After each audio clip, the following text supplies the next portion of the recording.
Three Religious Rebels, Part 2, Alberic, Chapter 2. This chapter is entitled Shields for the Sacred Heart. The following morning, the community assembled as usual for chapter. Some were still troubled by Alberic's recall. Their confidence in the old giant had been implicit, and naturally so, for he had given them birth in the spiritual life and had guided them all their growing years. It was not easy to transfer that confidence to another, especially when that other had been one of them, was known intimately, and had always been looked upon as inferior to the grand old man. Oh, they admitted that Alberic was good-natured. That cheering smile of his had lifted every one of them, sometime or other, out of the doldrums. And he was holy enough. Yes, he was a good religious. But to be abbot in place of Robert? Well, they were uneasy. They had not forgotten the storm he had stirred up at Malem. A great superior would never have been guilty of such. Perhaps he lacked prudence, and surely, if prudence was ever needed, it was now at the beginning of their new monastery. They had elected him because of his experience as prior and his long intimacy with Robert. Unquestionably, he was the best fitted to think along the lines of the old rebel. He had been his pupil for over a quarter of a century. But this morning in August would show them an Alberic they had never known. It was the same middle-sized man who sat a little uncomfortably in the abbot's chair. The same smile seemed ready at the corners of his mouth, and the same cheerful good nature. Yet there was a profound change. He looked more resolute, more of a warrior, more of a commander. A new strength showed in that familiar face. Even the hands seemed to have more power, and the voice. I know many of you are uneasy. I don't blame you. I am uneasy myself. Such was his opening. Its honesty won him confidence. Then, in his straightforward fashion, he went on to give them better arguments for uneasiness than they had ever thought out for themselves. If Malem, strong as she was, with the strength of 25 years of growth, could not survive without Robert, what hope had Citeaux, not yet 2 years old, with Alberic? Naturally speaking, there was none. The community was surprised by his forthrightness, the echo of their own doubts. But then Alberic told them that there would be no natural speaking at Citeaux. It would all be supernatural. It had to be, for since he was so destitute of natural ability, they would have to win for him all that was necessary for the very supernatural living that was to be theirs. He said that he based all his hopes on them, for he was certain that God was ever close to the lips of his handful of heroes, and that they would whisper to God for their poor leader. He explained that Robert's principles were to be pushed to their logical extreme. He used many of the old abbot's words, but there was a new ring to them. The rule was a way of showing gallantry to God, he said. So was it a way of crusading for Christ. For Christ was the commander, and the glory of God the cause. Throbbing in every sentence and pulsing in every phrase was love. The only reason for this heroic living was love. And just as they were to live without compromise, so were they to love without measure. The cause was too great for cost to be counted. The commander was too supremely sovereign for anything less than their chivalrous best.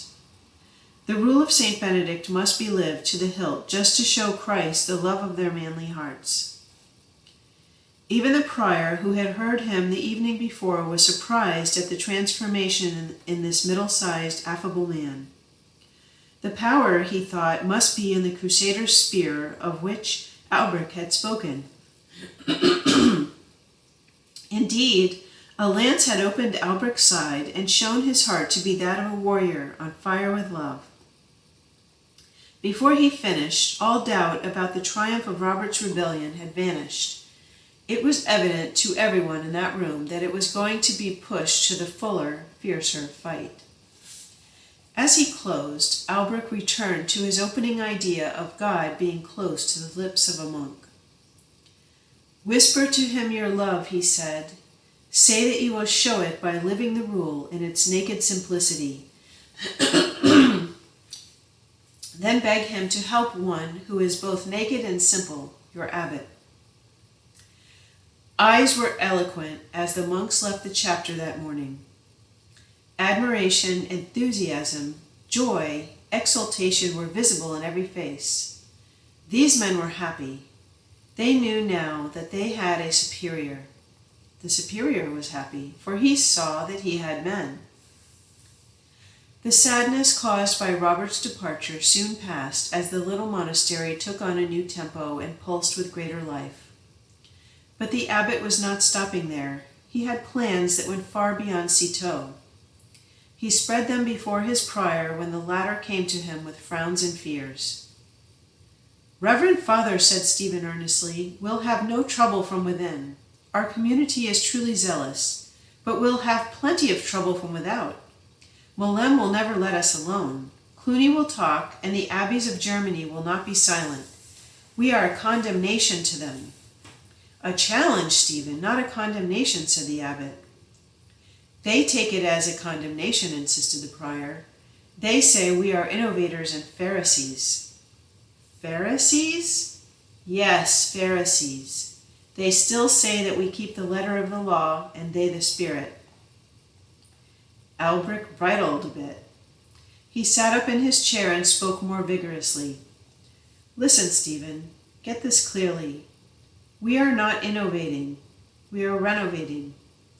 This is not Robert's mode of life, nor your mode of life, nor mine. It is Benedict's. It is no new rule we are erecting. It is the old we are resurrecting." "And there's the rub," interjected Stephen. "Don't you see that 2 and 2 can only make 4? If we are right, then they are wrong." "Not wrong, Stephen. Different." "My good Father Abbot," said the prior somewhat testily, "you are very cool this morning and full of fine distinctions. But do you know that we are the target of some very sharp criticism already? Do you know that we are called fervent fanatics by some, spiritually deluded by others, and irrational rigorists by most?" Alberic held him with a quizzical glance for a moment, then said, "I thought the English were unemotional. Can it be that you are imbibing some of our French fervor?" Then he sat back, smiled, and asked, "Stephen, didn't you ever hear the little ditty that runs, 'Sticks and stones may break my bones, but names will never hurt me'? Let all of them talk. I have a plan." "To silence them?" "No, to let them talk, but in such a way as not to affect us." The prior looked baffled. "You've been in Rome, haven't you, Stephen?" The prior nodded. "A very powerful man lives there, they tell me. I think they call him the Pope. Don't you think that he might be able to keep the sticks and stones from breaking our bones?" When Stephen did not immediately answer, the abbot went on. "Names will never hurt us. I rather like being called a fool for Christ." "You mean that you are going to report Malem, Cluny, and the rest to the Holy Father?" "Nothing of the sort. I am going to report Citeaux to him. I am going to tell him just exactly what is going on here. I am going to tell him that a fool of an abbot worries the very life out of a very excellent prior by getting his community to live as they vowed to live. I'm going to tell him that a few fervent fanatics, some spiritually deluded, and what's the other name? Oh yes, some irrational rigorists have forgotten that the letter killeth, but are just filled with the spirit of St. Benedict. I'm going to tell him that some mad monks want to leave the world alone and want to be left alone by that world, only I won't use those exact words." "And what do you expect to gain by all that?" asked Stephen. "Pontifical approbation and apostolic sanction to keep on doing what we have been doing," answered Alberic triumphantly. "But we've already got that from his delegate," came the quick objection. I'm looking for more, said Alberic. I haven't forgotten Molem, Stephen. I know what a noisy majority can do, and the majority is certainly against us. I am expecting much more trouble than you have outlined. I am going to see if I can steal a march on all our friends. Rome has a long arm. She can protect us. But that is not exactly what fills my mind this morning. Criticism from Molem and Cluny bothers me little at the moment. 2 cardinals were here yesterday, Stephen. You saw them? I did. What did they want? Oh, they came to satisfy a legitimate curiosity. They had heard about us, good things and bad. They came to see for themselves. Believe me, they saw. I really think we gave them plenty of matter for meditation. I know they gave me plenty. They painted a picture, Stephen, that pains even as it inspires. The abbot paused. Then suddenly turning, he asked, Stephen, what is your concept of life here at Citeaux? Penitence for an unrepenting world, came an unhesitating reply. Good, exclaimed the abbot. That sounds like Robert. Anything else? Yes, if it is not too presumptuous, angels of consolation for the agonizing Christ. That's even better than Robert's. That's your own. But tomorrow I am going to give you one that I consider best of all. Tomorrow I am going to talk about being shields for the Sacred Heart. Tomorrow I am going to do something I very seldom do. I am going to tell the community much about the world out there beyond our woods. I am going to tell them what it is doing to the Christ we serve. Cardinal John and Cardinal Benedict gave me a lot of bad news, Stephen. I'm going to see if we can't change it into good. How? The abbot looked down at his desk as if he were marshalling his thoughts. Presently he sat back and asked, Stephen, why did you go to Molem instead of to Cluny? The prior was puzzled for a moment. His brow contracted, but he answered readily, That is the question I have often asked myself, Reverend Father. I think the real answer is that Molem was a challenge. You see, most men want to do the daring, difficult, different thing. Young men love adventure and romance, and I was young. There is adventure and romance in doing what is different. There is zest in facing what furnishes a challenge. Fine, exulted the abbot. It was just the lead he wanted. Those are the very elements I thought fascinated men. Challenge, adventure, romance. You spoke about being a penitent for an unrepentant world and an angel of consolation to the agonizing Christ. There's real romance and stirring adventure in that. That's being different. But now I have something new. You believe that our life of prayer and penance helps the world and comforts Christ, don't you, Stephen? The prior was used to his abbot's approach now. He wondered what the old warrior knew of Socrates and his method. But the fire in the abbot's eyes kindled warmth in his own heart.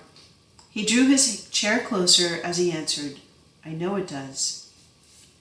You believe that hidden away here in this swampland, singing psalms and chopping wood, tilling the soil and caring for cattle, you are fulfilling the sublime end for which God created you? I'm positive of it. You believe that though you do nothing, as the world says, yet you help save that world? Stephen's eyes lighted.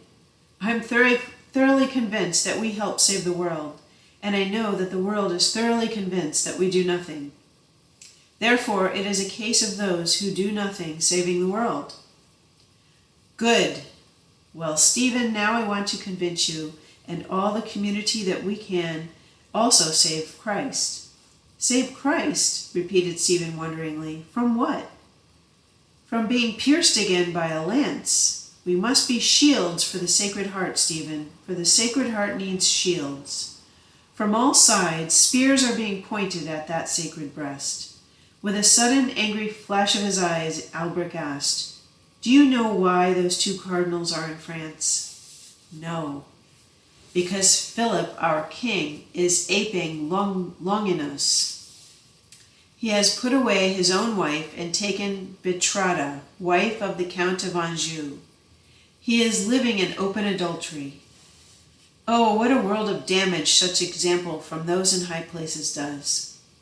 Christ must be sad this day. Stephen very sad.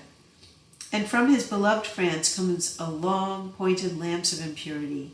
It is headed straight for his sacred heart. We must be his buckler. But how? Asked Stephen earnestly. The abbot's clenched fist struck the desk as he said, by living our life of no compromise. The cardinals excommunicated Philip. We must win him back to God by our prayer and penance. We can do it. Yes, we can by living our rule to the hilt. That's a challenge, said Stephen, and his eyes were brilliant. It's a challenge the community will gladly accept. Ah, but I have just started, said the abbot as he again shifted in his chair. Henry IV of Germany is another centurion. He has a long and very dangerous lance, his anti-pope.